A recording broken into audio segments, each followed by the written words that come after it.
Hi, students, parents, alumni, friends, community members of Chabad. I want to wish you all a very, very happy Pesach. I know it's been a crazy bunch of weeks, and we've been adjusting to a new reality, and life is a little nuts.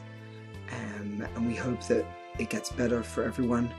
I know that many people are doing seders on their own, or with very small nucleus, family, and it's difficult. But I want to give some perspective. My brother called me this morning, and he lives in Florida, and we speak fairly often, but he called me this morning for a specific. I could tell it was urgent because he called me 3 times in a row and I didn't answer.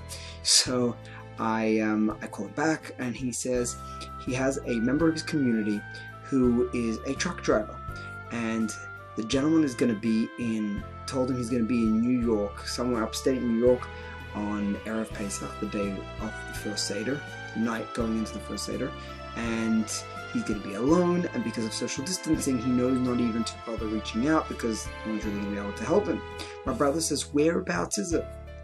And he says, Marcy, New York. So my brother asks me, are you near Marcy? It looks like it's near you. And Marcy is right here. It's sort of like the next city after Rome, Utica, it's that area. So I immediately told him, yeah, I mean, we can't have him over for the Seder. We can't really do much for him, but what does he need? And it turns out he needed matzah.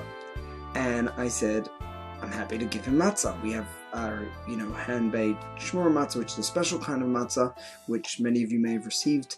And that is a special kind of matzah, and I'll throw in an ad over here. You should try to use that one for the Seder because it has extra significance. But be that as it may, the guy got on the phone with me, and shortly after I made arrangements, and I told him we could even perhaps bring him some food and different things so that he'll be set for a Seder on his own. And we were talking, and it dawned upon me that he might be on his own, but he's not on his own. And that's what we have to continue to think about. And I saw someone post and wrote on Facebook somewhere, should we say Hey Lach Ma'anya or Ha Lach Ma'anya, depends on you. One of the first things we say in the Haggadah is welcoming anyone who wants to join our Seder to come and be with us for the Seder. And there's a question, should we say it this year? Because what do we mean? Usually it's a question of how disingenuous we're being because we've already started the Seder and we're already in the middle of it, so why are we inviting people? But now we're not even going to let someone if they do accept our invitation. So what do we mean by it? And I realized that no, we are connected to each other this year more than ever before. Because now we've realized that we have to be connected in a way that's deeper than just attending each other's physical presence. We have to be there to support each other with love. We have to be able to give each other. We have to be able to call up people, ring people up to connect with them, and we just have to be there. And you know what? When you think about it, the relationships the people that we're connecting with now, many people have told me, and I feel this in my own life, you're doing it with more people than you usually do. Because when it's all about face-to-face communication and interaction, it's far more finite.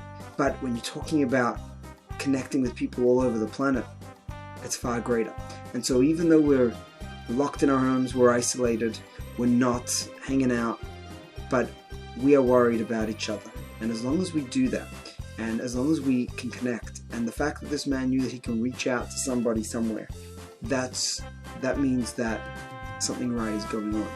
And the amount of you who have reached out to me to find out how we are doing, and the love that we feel and that we have received, and hopefully hope that we are giving back, is extremely special. And so with all the difficult things that we're going through now, and it is a very difficult time, and we pray for the healing for those who are sick, for the consolation and comfort for those who are mourning, and for the greatest of blessings in every area to the unbelievable super people of the healthcare industry, if you can call it that, providers.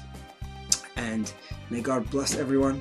You should have a Seder and a Passover that is truly about freedom, in which we're able to free ourselves from all our limitations and inhibitions and being able to do things that we never thought we were able to do.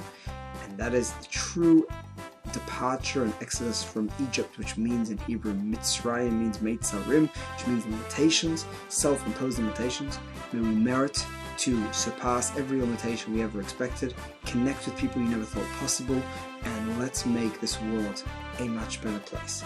Let's make sure that this terrible situation we're going through now leaves us with something great, a lesson learned, or brings us to greater heights. L'chaim, happy Passover, and I hope to hear from all of you soon. Bye-bye.